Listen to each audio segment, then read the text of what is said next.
काही सूचना आहेत, याचे सर्वांनी पालन करावे. सूचना: सेमिनार चालू असताना कोणीही आपला कॅमेरा अथवा माईक चालू करायचा नाही. कोणीही स्क्रीन प्रेझेंट करायची नाही आणि असे कोणतेही कृत्य करायचे नाही की ज्यामुळे सेमिनारमध्ये व्यत्यय येईल. आपले काही प्रश्न असतील तर ते कृपया चॅट सेक्शनमध्ये लिहावेत. आज आपल्याला लाभलेल्या प्रमुख पाहुण्यांची ओळख करून देते.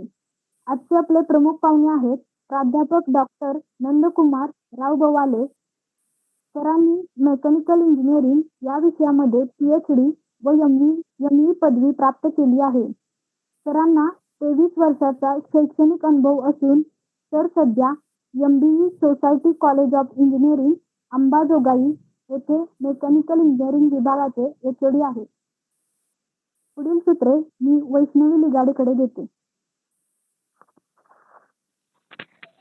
धन्यवाद सोनालीताई.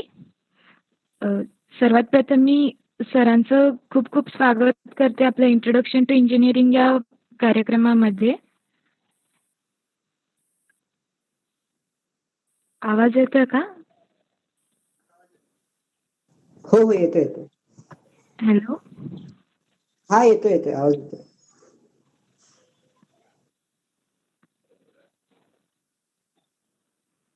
सर.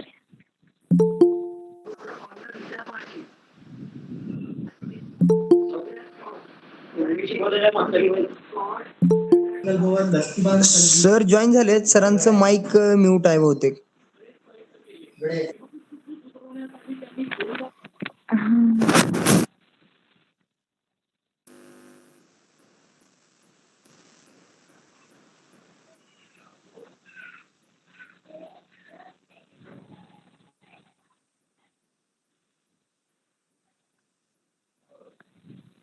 हॅलो.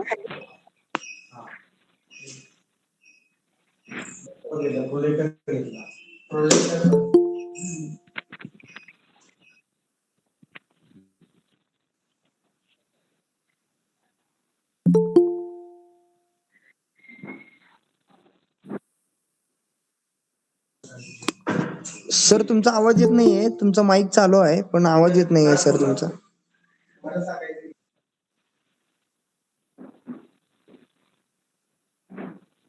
हॅलो.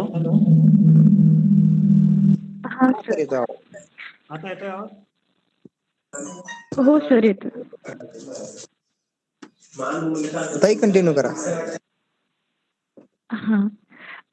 सर आपल्या इंट्रोडक्शन टू इंजिनिअरिंग या कार्यक्रमामध्ये आपलं खूप खूप स्वागत.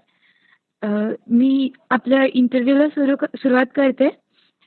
सगळ्यात पहिला असा क्वेश्चन होता की तुम्ही मेकॅनिकल इंजिनिअरिंग बद्दल थोडक्यात माहिती द्यावी. म्हणजे मेकॅनिकल इंजिनिअरिंग म्हणजे काय, बेसिक्स थोडं सांगा.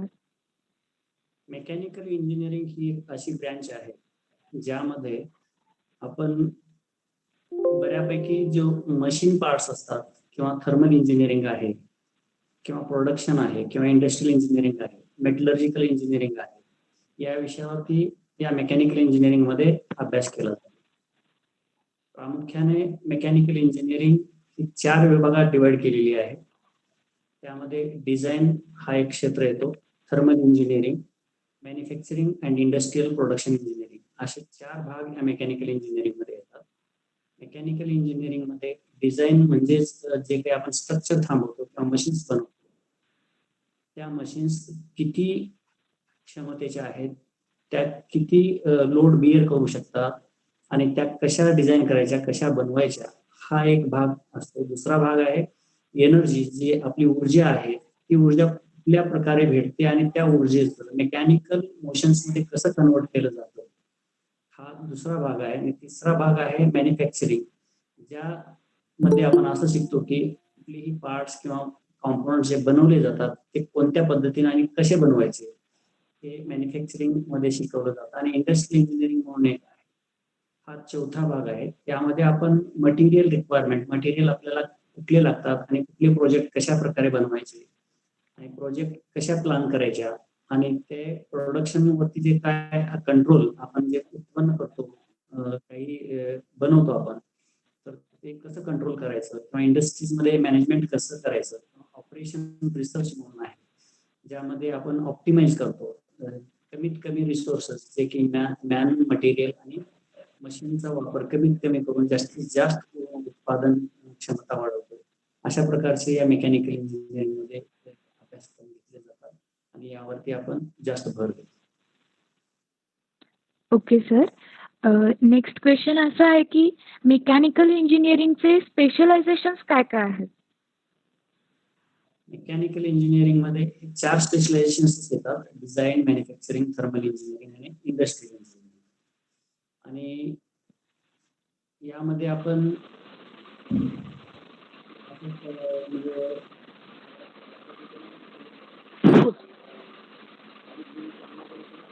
या क्षेत्रामध्ये डिझाईन इंजिनिअरिंगमध्ये इंजिनिअरिंग मेकॅनिक्स हा एक भाग असतो. त्याच्यामध्ये आपण जे काही आपण मशीन्स बनवतो किंवा व्हायब्रेशन्स सर आवाज येतोय का? सर नाही, तुमचा थोडा आवाज येत नाहीये. बंद कर तुझा. मनीष, सर तुमचा आवाज येत नाही. आता येतोय का? आता येतोय? हो हा सर. सर. आता येतोय. बाकी सगळ्यांना एक रिक्वेस्ट आहे की तुम्ही सगळ्यांनी आपला माईक आणि व्हिडिओ ऑफ करायचं प्लीज. आपला क्वेश्चन काय होता? मेकॅनिकलचे स्पेशलायझेशन काय? स्पेशलायझेशन. हां. मेकॅनिकलचे 4 स्पेशलायझेशन पुढे जाऊन म्हणजे बेसिक मेकॅनिकल ब्रँच मध्ये आपण हे 4 भागात डिवाइड केलेलं आहे: डिझाईन, थर्मल किंवा पॉवर इंजिनिअरिंग, मॅन्युफॅक्चरिंग आणि इंडस्ट्रियल इंजिनिअरिंग. हेच पुढे जाऊन याला स्पेशलायझेशन मध्ये आपण रेफ्रिजरेशन, एअर कंडिशनिंग आहे, टर्बो मशिनरी आहे, फ्लुइड मेकॅनिक्स आहे, मशीन डिझाईन आहे, पुन्हा थिअरी ऑफ मशीन्स असे काही स्पेशलायझेशन्स येतात, किंवा आपले इंडस्ट्रियल इंजिनिअरिंग बद्दल स्पेशलायझेशन किंवा मेटलर्जी, मटेरियल सायन्स हा पण एक मेकॅनिकल इंजिनिअरिंगचाच भाग आहे. Okay sir. हां सर. नेक्स्ट क्वेश्चन असं आहे की मेकॅनिकल इंजिनिअरिंग घेताना सुरुवातीला आपले कोणते सब्जेक्ट चांगले पाहिजेत, म्हणजे कोणते सब्जेक्ट स्ट्रॉंग असले पाहिजेत? मेकॅनिकल इंजिनिअरिंग कुठल्याही इंजिनिअरिंग क्षेत्रामध्ये येण्यासाठी सर्वप्रथम गणित, मॅथमॅटिक्स हा विषय आपला स्ट्रॉंग असला पाहिजे. त्यानंतर फिजिक्स. हे 2 फार महत्वाचे विषय आहेत आणि ज्या विद्यार्थ्यांना गणित या विषयात इंटरेस्ट आहे, रुची आहे, अशा विद्यार्थ्यांनी इंजिनिअरिंग क्षेत्रामध्ये यायला हरकत नाही. Okay sir. नेक्स्ट क्वेश्चन आहे की टॉप गव्हर्नमेंट कॉलेजेस कोणते आहेत मेकॅनिकल फील्डसाठीचे इन जनरल? इन जनरल आपल्या महाराष्ट्रात जर पाहिलं आपण मेकॅनिकल इंजिनिअरिंगसाठी VJTI, COEP, AGGS Nanded, Sangli Walchand engineering college हे बऱ्यापैकी चांगले कॉलेजेस आहेत. हां sir. Sir average cut off per year ॲडमिशनसाठी मेकॅनिकल इंजिनिअरिंगच्या ॲडमिशनसाठी किती असतो? आता मेकॅनिकल इंजिनिअरिंगसाठी जो कटअप आहे तो आपण जो बोलतो तो दरवर्षी बदलत असतो. हां. आज यावर्षी जे विद्यार्थी आहेत मेकॅनिकल इंजिनिअरिंगला ऍडमिशन घेणारे किती असतील आणि त्यात किती हुशार विद्यार्थी मेकॅनिकल इंजिनिअरिंगला ऍडमिशन घेऊ इच्छितील आणि यावर्षीचा ट्रेंड काय राहील यावरून ते कट ऑफ ठरतो. मिनिमम कट ऑफ फार मेकॅनिकल इंजिनिअरिंगला नॉन झिरो स्कोअरवरती पण ऍडमिशन भेटतात, पण ते डिपेंड करतं की कुठल्या कॉलेजला आपल्याला ऍडमिशन घ्यायचं आहे आणि त्यानुसारच ते कट ऑफ ठरतं. आता गव्हर्नमेंट इंजिनिअरिंग कॉलेजचे वगैरे जे CETचे स्कोर होते माग 100च्या वर असतील तरच त्या लोकांना गव्हर्नमेंटचे कॉलेजेसला भेटतात. प्रॉब्लेम असा आहे की विद्यार्थी ऍडमिशन घेते वेळेस ब्रँचला महत्व देणं जरुरी आहे. त्यापेक्षा ते बरेच विद्यार्थी काय करतात की कॉलेजेसला महत्व देतात. आपल्यासोबत कॉलेज असतंच 3-4 वर्षासाठी, 4 वर्षानंतर आपण त्या कॉलेजमध्ये नसतो, पण जी आपल्याला स्पेसिफिक ब्रँच पाहिजे त्यावरती भर देऊन विद्यार्थ्यांनी ऍडमिशन घेतलं पाहिजे. एखाद्या विद्यार्थ्याला मेकॅनिकलला पाहिजे पण कट ऑफ जास्त जातो, कुठल्या तरी एखाद्या चांगल्या कॉलेजला ज्या ब्रँचला महत्व नाही अशा ब्रँचला सुद्धा विद्यार्थी ऍडमिशन घेतात आणि पुढे जाऊन पश्चाताप. शक्यतो विद्यार्थ्यांनी कट ऑफ हा दरवर्षी बदलत असतो आणि त्या कट ऑफच्या संदर्भात जर आपल्याला माहिती पाहिजे असेल तर DTEच्या साईटवर इंजिनिअरिंगचे कट ऑफ काय आहेत दर वर्षाचे आपल्याला पाहायला भेटतील. Okay sir. Sir next question असा आहे की मेकॅनिकल इंजिनिअरिंगमध्ये मेन सब्जेक्ट्स किंवा कोर सब्जेक्ट्स आपण जे म्हणतो ते कोणकोणते? मेकॅनिकल इंजिनिअरिंग मध्ये जर आपण पाहिलं तर कोर सब्जेक्ट्स असे आहेत की 4 क्षेत्रात आपण डिवाइड केलेलं आहे. डिझाईन म्हणून आपण जो एक पहिला भाग आहे त्याच्यासाठी इंजिनिअरिंग मेकॅनिक्स हा सिव्हिल आणि मेकॅनिकल साठी कॉमन विषय आहे. स्ट्रेंथ ऑफ मटेरियल हा एक महत्वाचा विषय आहे. हां. पुन्हा त्याच्यानंतर मशीन डिझाईन हा एक महत्वाचा विषय डिझाईन फील्डमध्ये आहे. त्याच्यानंतर आपण थर्मल क्षेत्रात जर गेलं तर thermodynamics, fluid mechanics, heat transfer, internal combustion engine, refrigeration, air conditioning हे 3-4 विषय फार महत्वाचे आहेत. आणि परत मॅन्युफॅक्चरिंग मध्ये गेल्याच्या नंतर आपल्याला प्रोडक्शन इंजिनिअरिंग आहे. मटेरियल सायन्स हा एक महत्वाचा विषय आपण मॅन्युफॅक्चरिंग मध्ये शिकतो. त्यानंतर मेट्रोलॉजी म्हणजे जे मेजरमेंट्स घेतो आपण, क्वालिटी कंट्रोल, हे विषय पण मॅन्युफॅक्चरिंग मध्ये महत्वाचे असतात. आणि इंडस्ट्रियल इंजिनिअरिंग मध्ये जर पाहिलं तर operation research, production control, production planning हे विषय महत्वाचे असतात. Okay sir. सर एक विनंती करते, तुमचा आवाज थोडा कमी येतोय. म्हणजे नीट येतोय आवाज, फक्त थोडा कमी येतोय. बरं मी जवळ घेऊन बोलतोय, आता मोबाईल वरती बोलतोय. हां. आता ओके येतोय सर, का? थँक्यू. हां, येतोय sir. Sir marking scheme mechanical इंजिनिअरिंगमध्ये कशा पद्धतीची असते? म्हणजे रिटन, ओरल, प्रॅक्टिकल, प्रोजेक्ट या सगळ्यासाठी हा. मार्किंग स्कीम कशी असते? मार्किंग स्कीम हे विद्यापीठानुसार बदलत जाते. तरी आता आम्ही ज्या विद्यापीठात आहोत, बाटू लोणेरे, यांची स्कीम अशी आहे की टोटल 100 मार्क एका विषयाला असतात थिअरीसाठी. त्यापैकी 20 मार्क इंटरनल टेस्ट घेतले जातात, मिड सेमिस्टर एक्झामिनेशन, त्यासाठी 20 मार्क दिलेले असतात. आणि 20 मार्क कंटिन्युअस असेसमेंट म्हणजे आपण त्यांच्या सरप्राईज टेस्ट घेतो किंवा त्यांना असाइनमेंट देतो किंवा त्यांची हाजरी असेल, अटेंडन्स असेल, किंवा त्यांचं म्हणजे बाकी जे काही असाइनमेंट किंवा काम दिलेलं आहे ते पाहून त्यांना कंटिन्युअस असेसमेंटचे मार्क्स दिले जातात 20. हे 40 मार्क्स कॉलेजच्या हातात असतात. कॉलेजच्या हातात इन द सेन्स 20 मार्क त्यांच्या परफॉर्मन्सवरती आणि 20 मार्क त्यांच्या टेस्टवरती आणि 60 मार्काची विद्यापीठातर्फे परीक्षा घेतली जाते. आणि त्यानंतर दुसरा भाग असतो तो प्रॅक्टिकलचा. प्रॅक्टिकल पण 100 मार्काचं असतं आणि त्यामध्ये 60 मार्क हे इंटरनल असतात. कंटिन्युअस असेसमेंट 1 आणि कंटिन्युअस असेसमेंट 2 असे करून 30-30 मार्कात विभागलं गेलेलं आहे. कंटिन्युअस असेसमेंट 1 हे अर्धा सेमिस्टर पर्यंत चाललेले तुमचे प्रात्यक्षिक म्हणजे प्रॅक्टिकल, तुम्ही कसे करताय, काय लिहिताय आणि ते इक्विपमेंट कसे हाताळताय यावर 30 मार्क दिले जातात. परत नेक्स्ट 30 मार्क परत दुसऱ्या अर्ध्या भागावरती दिले जातात. आणि मेन एक्झाम असते ती 40 मार्काची. 40 मार्कापैकी परीक्षा घेतली जाते, प्रॅक्टिकल एक्झाम, आणि त्या परीक्षेवर अवलंबून विद्यार्थ्याला 20 मार्क एक्सटर्नल एक्झामिनर देतो आणि 20 मार्क इंटरनल एक्झामिनर देतो. असे 40 गुण म्हणजे मेन प्रॅक्टिकल एक्झामला दिले जातात आणि 60 गुण इंटरनल म्हणजे कंटिन्युअस असेसमेंटच्या स्वरूपात दिले जातात. Okay sir. सर यावरूनच एक क्वेश्चन होता की तुम्ही आता जी मार्किंग स्कीम सांगितली ती डिग्री आणि डिप्लोमा स्टुडंटसाठी सेम असते? नाही वेगळी असते. MSBTचा ओके पॅटर्न वेगळा आहे सर. आणि ते विद्यापीठानुसार बदलत राहतं. प्रत्येक विद्यापीठाचा तो पॅटर्न सारखाच हां असतो असं सर. काही. हां सर, ठीक आहे. सर पुढचा क्वेश्चन असा आहे की मेकॅनिकल इंजिनिअरिंगमध्ये कोणकोणते सॉफ्टवेअर्स यूज केले जातात? आपण मेकॅनिकल इंजिनिअरिंग मध्ये प्रामुख्याने 5-6 सॉफ्टवेअर आहेत, क्षेत्र आहेत. एक HVAC डिझाईन म्हणतो, heating, ventilation and air conditioning. हा सॉफ्टवेअर एअर कंडिशनिंग डिझाईन करण्यासाठी वापरला जातो. प्रोडक्ट डिझाईन मॅनेजमेंट हा प्रोडक्शन क्षेत्रात वापरला जातो. Product life cycle management, PDM असं म्हणतात त्यांना शॉर्टमध्ये. पुन्हा दुसरा आहे कॅड सॉफ्टवेअर्स आहेत. कॅड सॉफ्टवेअर्स म्हणजे आपण जे काही इमॅजिन करतो किंवा मशीन डिझाईन करतो त्या मशीन्सचे आपण 3D मध्ये आपण कन्वर्ट करतो किंवा त्याचे मॉडेल बनवतो. त्यासाठी AutoCAD, CATIA, UGNX, Unigraphics, solid works, PTC, Creo, त्याला प्रो इंजिनियर असं म्हणायचे पहिले, ऑटोडेस्क हे सॉफ्टवेअर मॉडेलिंगसाठी वापरले जातात.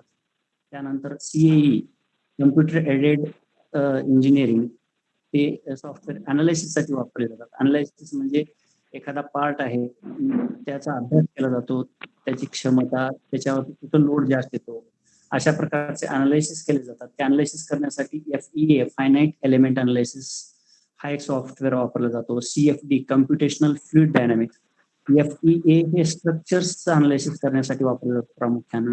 CFD हे फ्लुइड फ्लो किंवा हीट ट्रान्सफरसाठी वापरलं जातं. आणि त्यानंतर आणखीन एक सॉफ्टवेअर आहे, तो आहे CAM, कम्प्युटर एडेड मॅन्युफॅक्चरिंग. जे काही आपण डिझाईन करतो किंवा आपण इमॅजिन केलेले आहे, अनालिसिस केलेलं आहे आणि त्याला आपण प्रत्यक्षात जर उतरवायचं असेल, त्याचं प्रोडक्शन बनवायचं असेल, तर CAM सॉफ्टवेअर वापरले जातात आणि ते इंटरफेसिंग करून मशीनवरती पार्ट्स वगैरे बनवले जातात. आणि ते सॉफ्टवेअर्स आहेत Delcam, master cam, solid cam, cam works, असे सॉफ्टवेअर वापरले जातात. ओके सर, खूप छान माहिती दिलीत सॉफ्टवेअरबद्दल. नेक्स्ट क्वेश्चन असा आहे की मेकॅनिकल इंजिनिअरिंगमध्ये विद्यार्थी कोणकोणत्या प्रकारचे प्रोजेक्ट्स करतात? प्रोजेक्ट्स हे डिपेंड करतात. प्रोजेक्ट म्हणजे विद्यार्थ्यांनी 4 वर्षात जे काही शिकलेलं आहे, स्किल्स गेन केलेले आहेत, त्याचा वापर करून समाजाला उपयोगी पडणारे असे काही वस्तू किंवा इक्विपमेंट बनवणं म्हणजेच प्रोजेक्ट आहे. यामध्ये काही विद्यार्थी मॅन्युफॅक्चरिंगचे प्रोजेक्ट मॅन्युफॅक्चर करतात की आपल्या समाजामध्ये किंवा आपल्या आजूबाजूला कुठं काही गरज आहे का, ते पाहून त्यानुसार ते प्रोजेक्ट बनवतात. बरेच विद्यार्थी शेतकऱ्यासाठी लागणारे अवजारं किंवा काही विद्यार्थी एअर कंडिशनिंग डिझाईन करतात, काही विद्यार्थी अनालिसिसचे म्हणजे प्रोजेक्ट करतात, काही विद्यार्थी व्हेकल डिझाईन करतात.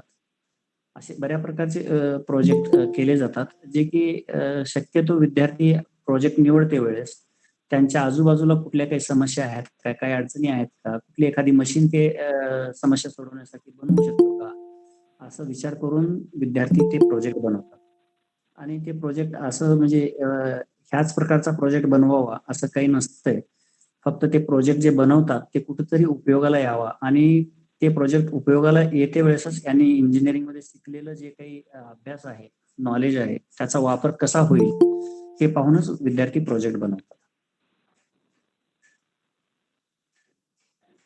ओके सर, नेक्स्ट क्वेश्चन आहे की हायर स्टडी अपॉर्च्युनिटीज काय असतील मेकॅनिकल इंजिनिअरिंग कंप्लीट केल्यानंतर हायर स्टडी अपॉर्च्युनिटीज काय असतात? आता सर्वप्रथम विद्यार्थी BTech किंवा BE केल्याच्या नंतर त्यांना MTech, ME साठी ऍडमिशन भेटतात, ज्यामध्ये आपल्याला डिझाईन मध्ये भेटतात किंवा थर्मल इंजिनिअरिंग आहे, इंडस्ट्रीयलचे आहेत किंवा मटेरियल सायन्स, मेटलर्जीचे काही कोर्सेस असतात MTech मध्ये, किंवा पाईप डिझायनिंग इंजिनिअरिंगचे कोर्सेस आहेत, टूल डिझाईनचे कोर्सेस आहेत MTech किंवा ME मध्ये, रोबोटिक्सचे काही कोर्सेस चालतात. मेकॅट्रॉनिक्स हा इंटरडिसिप्लिनरी कोर्स आहे. नॅनो टेक्नॉलॉजीवरती त्यांना हायर स्टडीज करता येतात, MBA करता येतो किंवा MS बाहेर देशात जाऊन त्यांना MS पण करता येतो. Okay sir, sir next question आहे की फ्युचर स्कोप काय आहे मेकॅनिकल इंजिनिअरिंगसाठी? फ्युचर स्कोप काय आहे? आता सध्या जर पाहिलं तर मेकॅनिकल इंजिनिअरसाठी ऑटोमेशन, रोबोटिक्स हा एक मोठा क्षेत्र आहे. या क्षेत्रात आणि ऑटोमोबाईल ह्या 2 क्षेत्रामध्ये फार अपॉर्च्युनिटीज उपलब्ध होत आहेत. आणि बऱ्यापैकी डिझाईन इंजिनियर्स, ऑटोमोबाईल क्षेत्रामध्ये जे डिझाईन इंजिनियर्स आहेत ते पण मेकॅनिकल इंजिनिअरिंग केलेलेच लोक लागत असतात. ओके सर, नेक्स्ट क्वेश्चन आहे की टॉप रिक्रुटर्स मेकॅनिकल इंजिनिअरिंग साठीचे आता सध्याचे कोणते आहेत? टॉप रिक्रुटर्स मध्ये टाटा ग्रुप आहे, थर्मॅक्स आहे, लार्सन ट्युब्रो आहे, गोदरेजचा ग्रुप आहे, अशोक लिलँड आहे, होंडावाले आहे, बजाज आहे, महिंद्रा अँड महिंद्रा आहे, जॉन डियर आहे, मारुती आहे आणि त्या व्यतिरिक्त गव्हर्नमेंट कंपनीज पण बऱ्यापैकी आहेत. इंडियन ऑइल कॉर्पोरेशन लिमिटेड आहे, national hydro electric power corporation आहे, gas authority of India limited आहे, ONGC आहे, शिपिंग कॉर्पोरेशन ऑफ इंडिया आहे, इस्रो आहे, भेल भारत हेवी इलेक्ट्रिकल्स लिमिटेड आहे, हिंदुस्तान पेट्रोलियम कॉर्पोरेशन लिमिटेड आहे, DRDO आहे. असे बऱ्यापैकी गव्हर्नमेंट आणि प्रायव्हेट सेक्टर आहेत, त्यामध्ये मेकॅनिकल इंजिनियर्सला ऑपॉर्च्युनिटी भेटतात. आणि Okay, sir. ह्या ऑपॉर्च्युनिटीज आपण जनरली 2 भागामध्ये डिवाइड करतो, एक इंजिनिअरिंग आणि दुसरी नॉन इंजिनिअरिंग. परत इंजिनिअरिंग मध्ये असं आपण डिवाइड करतो की ते गव्हर्नमेंट सेक्टरमध्ये इंजिनिअरिंग ऑपॉर्च्युनिटीज आणि प्रायव्हेट सेक्टरमध्ये इंजिनिअरसाठी ऑपॉर्च्युनिटीज, आणि नॉन इंजिनिअरिंग मध्ये पण प्रायव्हेट आणि गव्हर्नमेंट अशा 2 भागात आपण डिवाइड करतो. हां सर. पुढचा क्वेश्चन आहे की ऑटोमोबाईल इंजिनिअरिंग आणि मेकॅनिकल इंजिनिअरिंगमध्ये काय डिफरन्स आहे? हा, तर मेकॅनिकल इंजिनिअरिंग जी आहे ही मेन कोर ब्रँच आहे, मदर ब्रँच म्हणलं जातं मेकॅनिकल इंजिनिअरिंगला. मेकॅनिकल इंजिनिअरिंग मधून मेकॅनिकल इंजिनिअरिंगचे भाग पडून पुढे जाऊन specialization automobile engineering, production engineering, industrial engineering आणि मेटलर्जी आणि मटेरियल सायन्स इंजिनिअरिंग अशी 4 भागात विभागलं गेलेलं आहे मेकॅनिकल इंजिनिअरिंग. ऑटोमोबाईल इंजिनिअरिंग आणि मेकॅनिकल इंजिनिअरिंग मध्ये मेन फरक असा आहे की मेकॅनिकल इंजिनिअरिंग मध्ये जे काही डिव्हाइसेस किंवा theories related to mechanical engineering आहेत त्याचा अभ्यास करून त्या गोष्टीचा इम्प्लिमेंटेशन केलं जातं. आणि ऑटोमोबाईल इंजिनिअरिंग हा एक स्पेशलाइज्ड सेक्टर आहे ज्यामध्ये आपण वाहनावरती जास्त लक्ष केंद्रित केलं जातं. वाहन कसं डिझाईन करायचं आणि त्याची मॅन्युफॅक्चरिंग कशी करायची यावरती प्रामुख्यानं फोकस केलं जातं. हां सर. सर त्यामध्येच आणखीन एक क्वेश्चन आहे त्याच क्वेश्चनला जोडून की ऑटोमोबाईल आणि मेकॅनिकल इंजिनिअरिंगमध्ये दोन्हीपैकी कोणती बेटर आहे आणि त्याच्यामध्ये जॉबचे चान्सेस कोणत्या ह्याच्यामध्ये जास्त असतात? मेकॅनिकल इंजिनिअरिंग ही जनरल ब्रँच आहे. आपण जसं की 12वीला जनरल सायन्स घेतो, जनरल सायन्स घेतल्याच्या नंतर आपल्याला कुठल्याही क्षेत्रात जाता येतं नंतर, तसं मेकॅनिकल इंजिनिअरिंगचा भाग आहे. मेकॅनिकल इंजिनिअरिंगचा विद्यार्थी पुढे या 4ही क्षेत्रात कुठेही एंट्री घेऊ शकतो, पण ऑटोमोबाईल इंजिनिअरिंगचा विद्यार्थी ऑटोमोबाईलच्या क्षेत्रातच शक्यतो प्रिफर केला जातो. त्याचे जे ओपनिंग्स आहेत रिस्ट्रिक्टेड होतात, पण ज्या विद्यार्थ्याला ऑटोमोबाईलच्या क्षेत्रामध्ये करिअर बनवायचं आहे त्या विद्यार्थ्यांनी ऑटोमोबाईल इंजिनिअरिंग निवडलेली चांगली असते.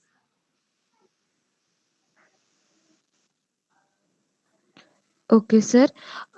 नेक्स्ट क्वेश्चन आहे की मेकॅनिकल इंजिनियर्सचं कोणत्या पद्धतीचे रोल्स असतात गव्हर्नमेंट सेक्टरमध्ये आणि प्रायव्हेट सेक्टरमध्ये पण? त्यांचे रोल्स काय आहेत असं म्हणताय का? हॅलो, हां सर. त्यांचे रोल काय आहेत? हां सर. आवाज येतोय का? हा, येतोय. हां. हो सर. इंजिनियर्सचा रोल हा म्हणजे आपण प्रायव्हेट सेक्टरमध्ये जर बघितलं तर ऑटोमेशनचे कामं पाहिले जातात त्यांच्याकडून, किंवा कुठले रिसर्च अँड डेव्हलपमेंट, एखादी मशीन आहे ऑलरेडी एक्झिस्टिंग आहे त्याच्यात सुधारणा कशा करायच्या, त्याची एफिशियन्सी कशी वाढवायची. पुन्हा डिझाईन इंजिनियर म्हणून काम केलं जातं त्या इंजिनियर्स कडून. काही पॉवर ट्रेन इंजिनियर्स म्हणून असतात. पॉवर ट्रेन इंजिनियर्स म्हणजे ज्या मशीन मध्ये एनर्जी उत्पन्न केली जाते किंवा एनर्जी कंझ्युम केली जाते ऊर्जा, तर एनर्जी कंझ्युम केली तर कमीत कमी एनर्जी कसं कंझ्युम होईल, किंवा एनर्जी उत्पन्न केली जाते, प्रोड्यूस केली जाते तर ती जास्तीत जास्त कसं प्रोड्यूस करता येईल, यावरती मेकॅनिकल इंजिनियर्सचा जास्त भर असतो प्रायव्हेट सेक्टरमध्ये किंवा कंपनीजमध्ये. आणि गव्हर्नमेंट सेक्टरमध्ये जर आपण पाहिले इरिगेशन डिपार्टमेंटला किंवा ST डिपार्टमेंटमध्ये, तर बऱ्याच ठिकाणी मॅनेजरियल रोल मेकॅनिकल इंजिनियर्सचे असतात.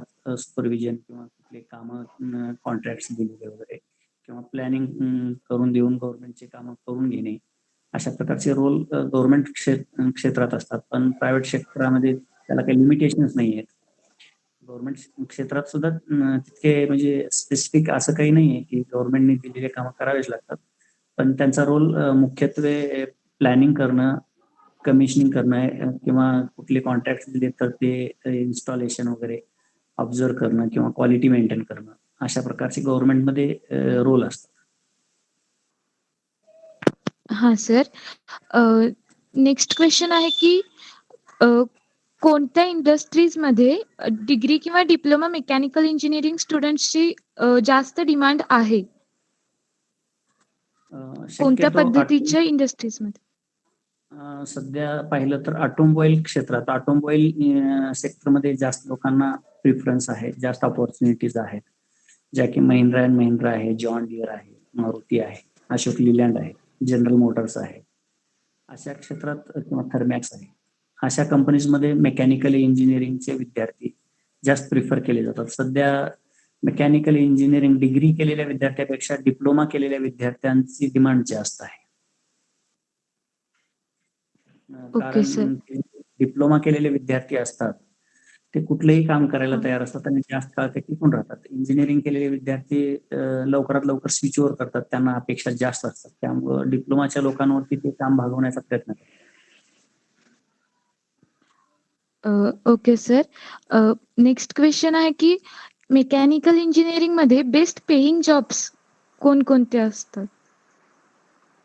मेकॅनिकल इंजिनिअरिंग मध्ये पेइंग जॉब जे आहेत ते एरोस्पेस इंजिनिअरिंग मध्ये आहेत किंवा डिझाईन इंजिनिअरिंग क्षेत्रात आहेत, पाइपिंग डिझाईन मध्ये आहेत, रोबोटिक्स मध्ये आहेत, ऑटोमेशन क्षेत्रात आता सध्या ऑटोमेशन क्षेत्र हे फार जोरात पुढे जात आहे, किंवा बऱ्याच ठिकाणी प्रोजेक्ट इंजिनियर म्हणून जे अपॉइंटमेंट होतात त्या ठिकाणी जास्त पेइंग जॉब्स भेटतात. आणि शक्यतो मेकॅनिकल डिझाईन इंजिनियर्स या लोकांना जास्त सॅलरी वगैरे भेटतात. हां सर. नेक्स्ट क्वेश्चन आहे की मेकॅनिकल इंजिनिअरिंग आणि इंडस्ट्रियल इंजिनिअरिंग या दोन्हीमध्ये काय डिफरन्स आहे?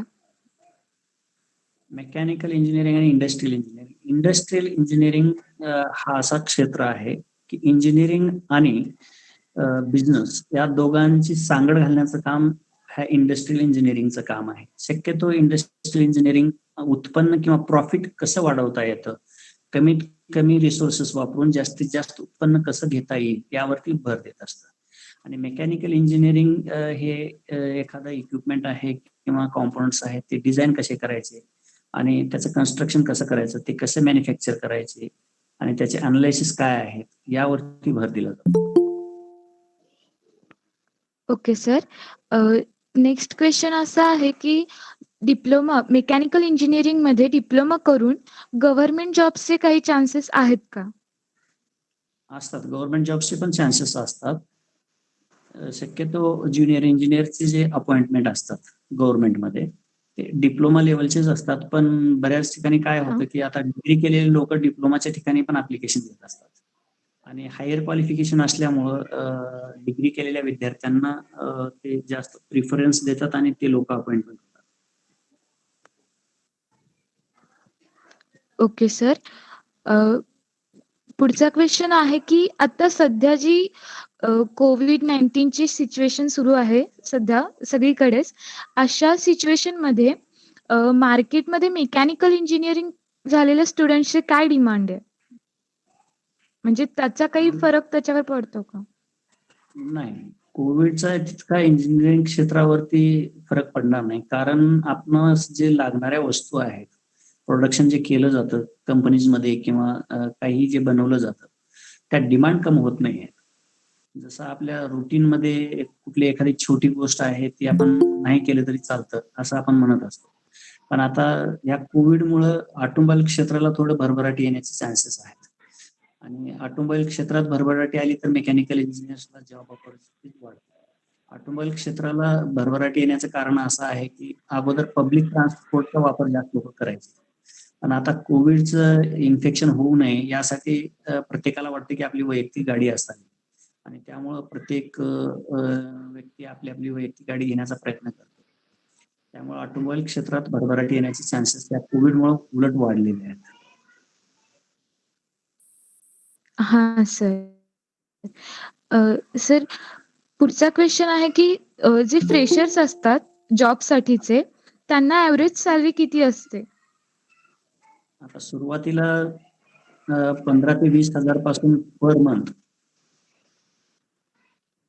सॅलरी दिल्या जातात, पण ही सॅलरी जी दिली जाते ते विद्यार्थ्याच्या स्किलवरती अवलंबून आहे. प्रायव्हेट क्षेत्रामध्ये जे नोकऱ्या देतात ते लोक आपल्या स्किल्स, आपलं नॉलेज हे पाहून ते पगारी ठरवतात आणि म्हणजे एखाद्याला कमी पगार आहे याचा अर्थ असा नाही की सगळ्यांनाच कमी पगार भेटतो. आपल्याकडे काही जर असे स्किल्स असतील, नॉलेज असेल तर पगारीला लिमिट्स नाही आहेत. पण सुरुवातीला एंट्री घेते वेळेस कमीत कमी पगारीमध्ये जाऊन नोकऱ्या करण्याची आपली तयारी राहिली पाहिजे. आणि जर तयारी असेल तर मग तिथं गेल्याच्या नंतर, एंट्री भेटल्याच्या नंतर तुम्ही स्किल्स दाखवलात, तुम्ही की रोल पर्सन जर बनलात त्या इंडस्ट्रीमध्ये, तर तुम्हाला कंपनी कितीही पेमेंट देऊन ठेवून घ्यायला तयार. Okay sir. सर, काही लाईव्ह क्वेश्चन्स आहेत, ते बघूयात. मेकॅनिकल इंजिनिअरिंगमध्ये इलेक्ट्रॉनिक्सचा काय पार्ट असतो? मेकॅनिकल इंजिनिअरिंग आता असं झालेलं आहे की ऍडव्हान्स टेक्नॉलॉजीमध्ये एक मेकॅनिकल पहिलं मशीन बनवायचे आणि ती मशीन सगळ्या मेकॅनिकलच्याच ह्याच्यावरती चालायची. पहिले इंजिन लावून मशीन चालवायची. जे पॉवर प्रोड्युसिंग मशीन आहे, इंजिन वापरलं जायचं. पण आता काय झालं, हळूहळू त्याच्यात चेंजेस होत इलेक्ट्रिकल मोटार लागल्या.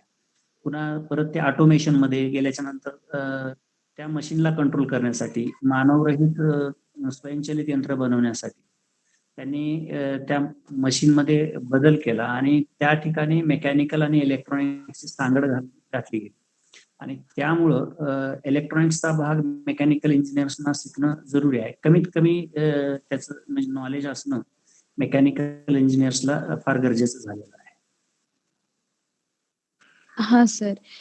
सर, आणखीन एक क्वेश्चन आहे की ऑटोमेशन मेकॅनिकल इंजिनिअरिंगच्या जॉब्सवरती काही अफेक्ट करतो का?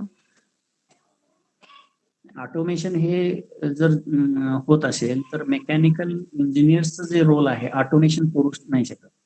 ऑटोमेशन हे लेबर वर्क कमी करतं. कुठली एखादी मशीन आहे डिझाईन करणं, मॅन्युफॅक्चरिंग करणं किंवा क्वालिटी इन्स्पेक्ट करणं, हे कामं मेकॅनिकल इंजिनियर्सला जे करायचे आहेत ते करावेच लागतात. काही प्रमाणात त्याचा इफेक्ट होणार आहे. ऑटोमेशनचा एम्प्लॉयबिलिटीवरती, ओव्हरऑल एम्प्लॉयबिलिटीवरती इफेक्ट होणारच आहे, पण तितक्या प्रमाणात होणार नाही. ऑटोमेशनचा जास्तीत जास्त इफेक्ट होतो तो लेबर वर्कसाठी होतो, जिथं ह्युमन एफर्ट जास्त असतात, जिथं मानवी काम जास्त असतं, त्या ठिकाणी ऑटोमेशनचा फरक पडतो. Okay sir. सर, पुढचा क्वेश्चन आहे की मेकॅट्रॉनिक्स हा एक सेपरेट ब्रांच आहे की मेकॅनिकल इंजिनिअरिंगचाच एक पार्ट आहे? मेकॅट्रॉनिक्स आता मेकॅनिकल इंजिनिअरिंग मध्ये एक विषय आलेला आहे आणि मेकॅट्रॉनिक्स ही पुढे जाऊन एक ब्रँच पण व्हायला लागली आहे, जसं की इन्स्ट्रुमेंटेशन इंजिनिअरिंग म्हणतो. इन्स्ट्रुमेंटेशन इंजिनिअरिंग किंवा मेकॅट्रॉनिक्स हे सिमिलर कोर्सेस आहेत, ज्यामध्ये मेकॅनिकल, इलेक्ट्रॉनिक्स आणि कम्प्युटर या 3 विषयाचा म्हणजे संयुक्त अभ्यास केला जातो.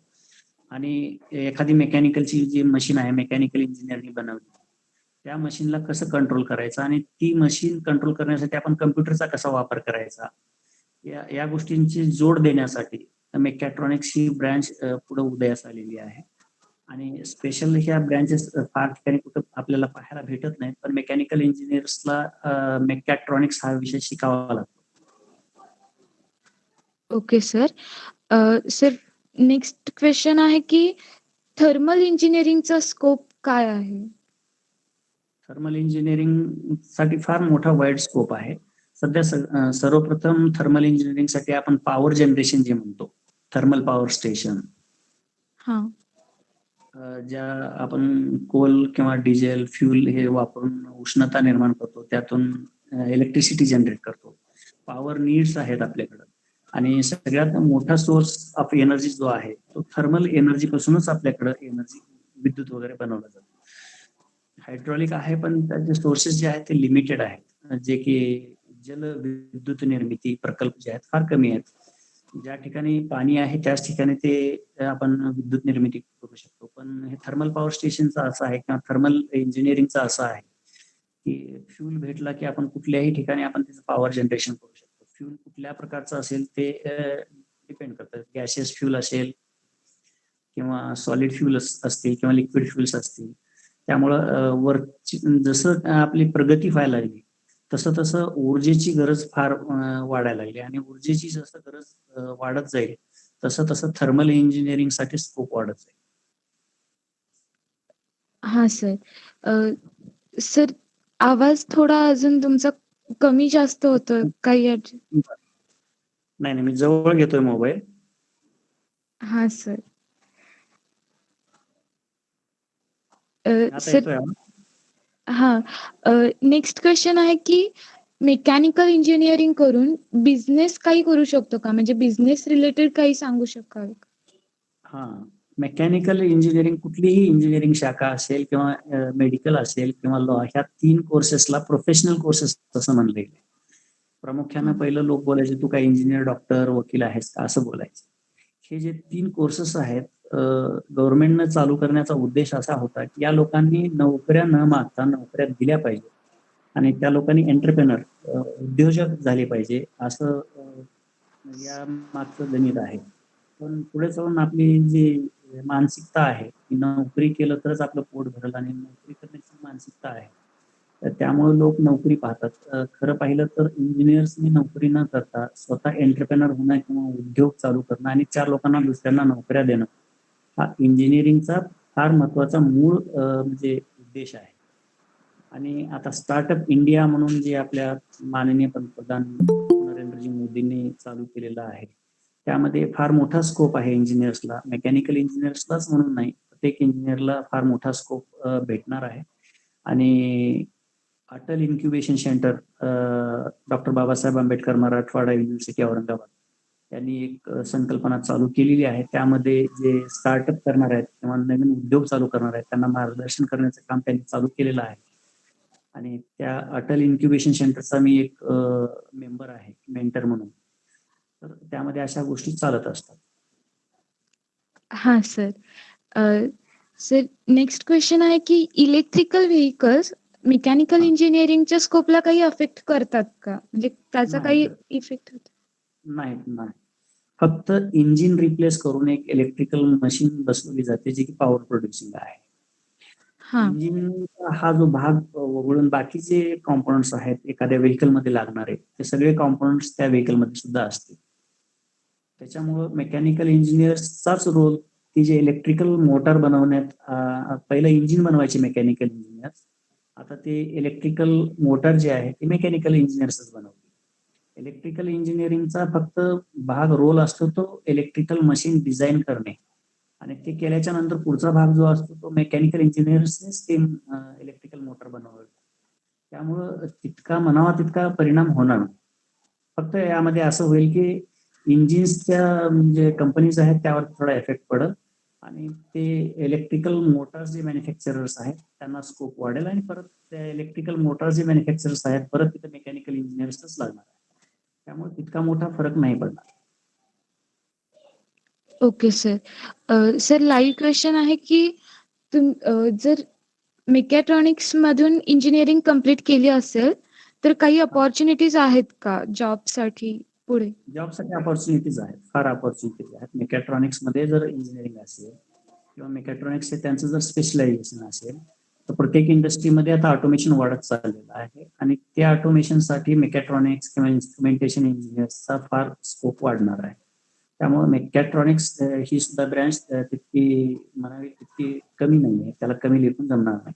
फक्त ते स्पेशलायझेशन असेल आणि त्यांचे जॉब ऑपॉर्च्युनिटीज आहेत ते लिमिटेड असतील, म्हणजे कुठं लागतात कुठं नाही लागतात असं सांगता येत नाही.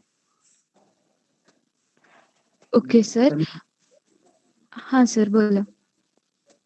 कमी कमी क्षेत्रामध्ये कमी ठिकाणी असे मेकॅनिकल इंजिनियर्स लागतात, वाईड स्कोप नाही, पण ते स्पेशलायझेशन असल्यामुळे त्यांचा डिमांड वेगळाच असतो. हा सर. सर मेकॅट्रॉनिक्स इंजिनिअरिंग बद्दल थोडं आणखी काही सांगता आलं तर? मेकॅट्रॉनिक्स हे कॉम्बिनेशन आहे, मेकॅनिकल इंजिनिअरिंग इलेक्ट्रॉनिक्सचं कॉम्बिनेशन आहे, ज्यामध्ये मेकॅनिकल मशीन्सला सेन्सर्स वगैरे लावले जातात आणि त्याचे मोशन्स किंवा टेम्परेचर्स म्हणा किंवा त्याचे बाकी जे काही इन्फॉर्मेशन आहे ती कलेक्ट केली जाते, प्रोसेस केली जाते आणि त्या मशीनला कसं कंट्रोल करायचं ह्यावरती जास्त भर दिला जातो. जसं की बायोमेडिकल इंजिनिअरिंग आहे, म्हणजे मेडिकल इंजिनिअरिंग मध्ये इलेक्ट्रॉनिक्सचा जो भाग असतो किंवा एखादी एक्सरे मशीन आहे ती मशीन इलेक्ट्रॉनिक्स इंजिनियर कंट्रोल करतात किंवा त्यांना त्याच्याबद्दलची माहिती असते. बरेच काही इक्विपमेंट जे की मेडिकलमध्ये वापरले जातात त्या ठिकाणी इलेक्ट्रॉनिक्सच्या लोकांना बायोमेडिकल इंजिनियर्स म्हणून बोलवलं जातं. तसं मेकॅनिकल इंजिनियर्सला मेकॅट्रॉनिक्स हे स्पेशल ब्रँच असल्यामुळं मेंटेनन्समध्ये त्या लोकांचा फार मोठा वाटा राहणार आहे. हां सर. सर त्यावरूनच आणखीन एक लाईव्ह क्वेश्चन आहे की मेकॅट्रॉनिक्स थ्रू स्वतःचा जॉब सुरू करण्याच्या काही अपॉर्च्युनिटीज आहेत का? स्वतःच्या म्हणजे बिझनेस करण्याच्या अपॉर्च्युनिटीज आहेत. बऱ्याच ठिकाणी आता जे काही मशीन्स यायला लागले त्याचं मेंटेनन्स आहे किंवा त्याचे स्पेअर्स आहेत किंवा नवीन डेव्हलपमेंट्स असतील तर त्यांच्यासाठी स्कोप चांगला स्कोप आहे. आता बऱ्याच पहिले ज्या मशीन्स होते त्यामध्ये इलेक्ट्रॉनिक्स पार्ट फार कमी होते. आता जसं पाहिलं तर दररोज नवीन मशीन आल्याच्यानंतर त्यामध्ये इलेक्ट्रॉनिक्सचे पार्ट वाढत चालले. पहिल्याची जी गाडी होती, आता साधं एक्झाम्पल जर पाहिलं, पहिलीची जे जीप कार वगैरे होत्या ते मॅक्झिमम मेकॅनिकल कन्सेप्टवरती चालायच्या, पण आता सगळं ऑटोमेशन झाल्यामुळं त्यामध्ये सगळे इलेक्ट्रॉनिक चिप बसवलेले आहेत. आपण पहिलं गाडीला चावी लावल्याशिवाय गाडी चालू होत नव्हती, पण आता सगळं इलेक्ट्रॉनिक सेन्सर झाल्यामुळे चावी खिशात असते, आपण बटन स्टार्टवरती गाडी चालू करतो, चावी गाडीला लावतच नाही. म्हणजे mechanical engineers in combination with electronics या लोकांचा स्कोप वाढलेला आहे. हां सर. सर आणखीन एक क्वेश्चन आहे, लाईव्ह क्वेश्चन, की वेपन इंजिनिअरिंग मेकॅनिकल इंजिनिअरिंगशी रिलेटेड आहे का? कोणते? वेपन. वेपन हां. वेपन इंजिनिअरिंग आहे ना. वेपन्स जे बनवले जातात हां. बेसिकली वेपन्स आता आपले कुठलेही वेपन्स असतील, एखादा मिसाईल असेल किंवा एखादी गन असेल, त्याच्यात जे वर्किंग मेकॅनिझम असतात तर ते मेकॅनिकल क्षेत्राशीच रिलेटेड असतात. त्यामुळं वेपन इंजिनिअरिंग बऱ्यापैकी ह्याच्यासाठी मेकॅनिकल इंजिनिअरशी रिलेटेड आहे. Okay sir. जसं की आपण मल्टीडिसिप्लिनरी क्षेत्र जे म्हणतो, हां. ऑटोमोबाईल इंजिनिअरिंग आहे, एरोस्पेस इंजिनिअरिंग आहे, nuclear engineering, metallurgy, nano technology, textile, weapons, हे सगळे मेकॅनिकल इंजिनियर्सच्या मल्टीडिसिप्लिनरी ह्याच्यामध्ये येतात. हां सर. सर आणखीन एक लाईव्ह क्वेश्चन आहे की डिफेन्समध्ये मेकॅनिकल इंजिनियर्सना अपॉर्च्युनिटीज आहेत का?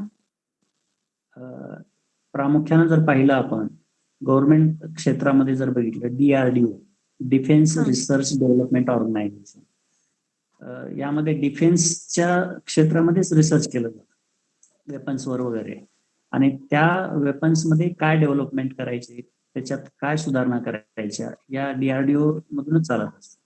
त्यामुळं DRDO किंवा आर्म फोर्सेसमध्ये मेकॅनिकल इंजिनिअरसाठी फार मोठा स्कोप आहे. का तर जे आपण वेपन्स बघतो किंवा त्यांच्याकडे टँक्स वगैरे आहेत, जे काही म्हणजे युद्धासाठी वापरली जाणारी साहित्य सामग्री आहे, ती शक्यतो मेकॅनिकल फील्डशी रिलेटेडच असते. Okay sir. सर आणखीन एक लाईव्ह क्वेश्चन आहे जस्ट, की मेकॅनिकल इंजिनिअरिंगमध्ये डिप्लोमा केल्यानंतर आपण वेपन्स इंजिनिअरिंगमध्ये ॲडमिशन घेऊ शकतो का पुढे? हो, घेता येईल, पण प्रॉब्लेम असा होतो की त्यांना काही त्या विद्यापीठानं ठरवलेले काही सब्जेक्ट वेगळे जर असतील वेपन इंजिनिअरिंगचे, तर ते परत द्यावे लागतात, त्यांना परीक्षा द्यावी लागते. आता 11वी-12वी केलेले काही विद्यार्थी असतात आणि ते परत डिप्लोमाला जातात.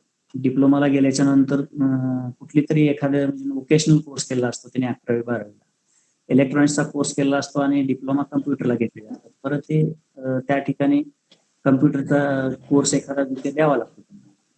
तर जर मेकॅनिकल इंजिनिअरिंग डिप्लोमा आणि वेपन इंजिनिअरिंग मध्ये जात असतात आणि त्या विद्यापीठानं ठरवलेलं असेल की मागचा कुठला एखादा विषय द्यावा लागत असेल एक्स्ट्रा, त्या परीक्षा देऊन त्यांना ते देता येईल. तर ते एलिजिबिलिटी विद्यापीठावरती डिपेंड करते. Okay sir. सर आणखीन एक लाईव्ह क्वेश्चन आहे की मटेरियल इंजिनिअरिंगसाठी काय स्कोप आहे? मटेरियल इंजिनिअरिंग हे आपण जे काही मशीन किंवा एखादे पार्ट्स वगैरे बनवतो त्यासाठी लागणारं जे मटेरियल आहे, त्याच्या प्रॉपर्टीज ज्या आहेत त्याचा अभ्यास प्रामुख्याने केला जातो आणि त्याच्या प्रॉपर्टीज कशा बदलायच्या हे मटेरियल इंजिनिअरिंग मध्ये स्टडी केलं जातं. आणि मटेरियल इंजिनिअरिंगचा अभ्यास असल्याच्या नंतरच डिझाईन इंजिनियर हा पुढे जाऊ शकतो. मटेरियल इंजिनिअरिंगच्या लोकांनी सांगितलं पाहिजे की ह्या मटेरियलचे ह्या प्रॉपर्टीज आहेत आणि हे ऍडिटिव्ह टाकल्याच्या नंतर त्याच्या प्रॉपर्टी बदलतात. म्हणून डिझाईन इंजिनियर्सला सपोर्ट म्हणून मटेरियल सायन्सचे जे इंजिनियर्स आहेत मोठा रोल प्ले करतात. पण जॉब अपॉर्च्युनिटीज त्यांच्या लिमिटेड असतात. फार कमी लोक मटेरियल सायन्स किंवा मेटलर्जीवरती ग्रॅज्युएशन केलेले भेटतात. सर आवाज जरा येत नाहीये तुमचा, थोडा कमी येत आहे. नाही. हा म्हणजे आवाज येतोय नीट, फक्त थोडा कमी येतो त्याच्यावर. हा, मी थोडं मोठ्यानंच बोलतो. हा सर, ठीक आहे. सर आणखीन एक लाईव्ह क्वेश्चन आहे की एमक्यूसी स्पेशलायझेशनला पुढे काही अपॉर्च्युनिटीज आहेत का? Metrology quality control. हा. क्वालिटी कंट्रोलसाठी आता आपण प्रत्येक इंडस्ट्रीजमध्ये काहीही बनवल्याच्या नंतर त्यांना ते क्वालिटीमध्ये चेक केलं जातं. म्हणजे ते ठरवलेल्या क्वालिटीमध्ये प्रोडक्शन होत आहे का नाही. आणि ते प्रोडक्शन चेक करण्यासाठी क्वालिटी इंजिनियर्स तर लागतातच. आणि पण कसं असतं की एक मोठी इंडस्ट्री आहे, मोठी फॅक्टरी आहे. ज्या प्रमाणात प्रोडक्शन इंजिनियर, डिझाईन इंजिनियर लागतात त्या प्रमाणात क्वालिटी इंजिनियर्सची संख्या फार कमी असते. का तर ते म्हणजे क्वालिटी चेक करणं किंवा काही मेंटेन करणं जी कामं आहेत ती ट्रेंड लोकांकडून करून घेतली जातात. Okay sir. सर आणखीन एक लाईव्ह क्वेश्चन आहे की मेकॅनिकल इंजिनिअरिंग मध्ये पीएलसी शिकवलं जातं का? हा, पीएलसी शिकवलं जातं. पीएलसी शिकवलं जातं. कंट्रोल ऑटोमॅटिक कंट्रोल सिस्टीम म्हणून एक विषय असतो मेकॅनिकल इंजिनिअरसाठी किंवा मेकॅट्रॉनिक्स. त्या विषयामध्ये पीएलसी वगैरे शिकवलं जातं. पीएलसी, मायक्रो प्रोसेसर शिकवलं जातं. Okay sir.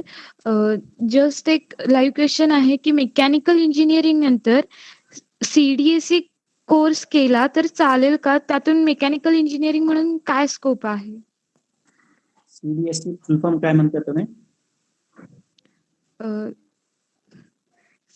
सर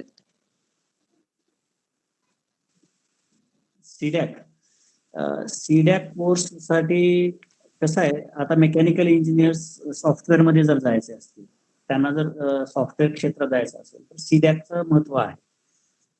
सीडॅक त्यांच्यासाठी उपयोगी ठरतं. पण म्हणजे बेसिक मेकॅनिकल क्षेत्रात जाण्यासाठी सीडॅकचा तितका म्हणजे म्हणावा तितका उपयोग नाही. मेकॅनिकल इंजिनियर्स नॉन मेकॅनिकल मध्ये जर जात असतील तर सीडॅकचा उपयोग पडेल. Okay sir. Thank you sir. खूप छान माहिती दिलीत तुम्ही आम्हाला मेकॅनिकल इंजिनिअरिंग बद्दल. जर कोणाला काही अजून शंका असतील किंवा लाईव्ह क्वेश्चन विचारायचे असतील तर तुम्ही तुमचा माईक चालू करून विचारू शकता.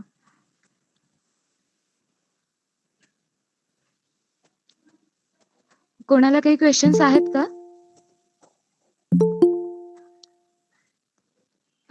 सर जस्ट एक क्वेश्चन आहे की रोबोटिक्स बद्दल काही सांगू शकाल का? रोबोटिक्स हा एक ऑटोमेशनचा पार्ट आहे. मानवी जे काही काम केलं जातं किंवा हझार्डस एन्व्हायरमेंटमध्ये जिथं मानव जाऊन काम करू शकत नाही अशा ठिकाणी रोबोटिक्सचा वापर जास्त व्हायला लागलेला आहे. काही ठिकाणी जास्त उष्णता असते तिथं म्हणजे मॅनपॉवर काम करू शकत नाही किंवा एक मायनिंग मध्ये जर पाहिलं तिथं ऑक्सिजनची कमतरता असते, मानव जाऊ शकत नाही. कुठं रिस्क आहे तशा ठिकाणी मानव जाऊ शकत नाही किंवा बऱ्याच ठिकाणी मॅन्युअल लेबर्सचे जे एक्सपेन्सेस आहेत जास्त असतात. त्या ठिकाणी ऑटोमेशनच्या प्रकारातून रोबोटिक्स टेक्नॉलॉजी आता उदयास यायला लागलेली आहे आणि रोबोटिक्स टेक्नॉलॉजीला महत्व मिळायला लागलेलं आहे.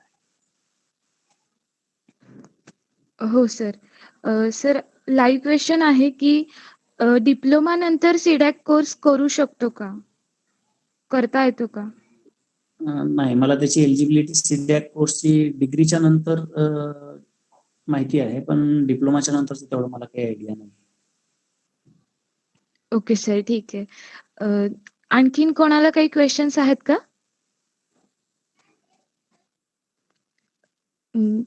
ठीक आहे. सर खूप खूप धन्यवाद.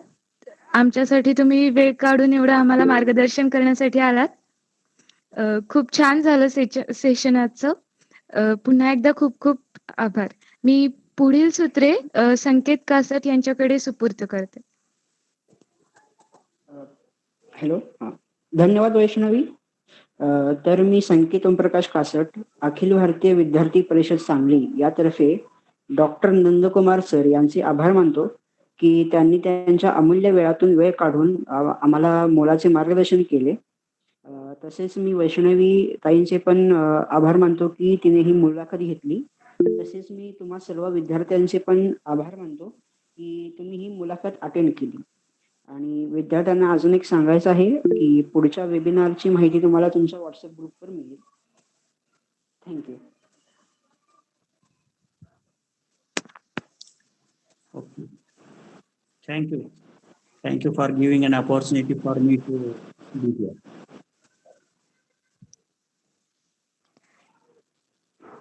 Thank you. Session soon. Yes, sir. Thank